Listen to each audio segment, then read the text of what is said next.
Hey guys, so this is going to be a series where we give you some tips and tricks on all things marketing. So the first thing is short form video is king. Anything between 10, 12, 14 seconds, specifically on Instagram Reels, performs so well. Community over vanity metrics. Yes, of course, we want to see your metrics. Your KPIs are super important, but having people engage in your comment section, sharing things, and building a community around your brand is super, super important. Authenticity is also everything. So obviously having that really good, engaging content where it's super high quality is great. But definitely showing behind the scenes, bloopers, honest thoughts and opinions of things. It really creates a sense of authenticity, and we are just people behind this company. Get super creative with your storytelling. That's something that we really pride ourselves in here at MTN.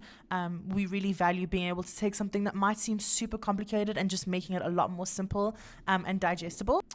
And last but not least, collaborating with others is super, super important. So being able to have different companies, different people, different business people kind of shown on your page, engaging with other communities, I think it makes a really big difference. And it just shows you that you're not one person in this brand.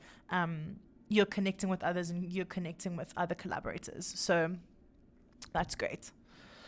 Thank you so much for listening. Stay tuned for our episode 2.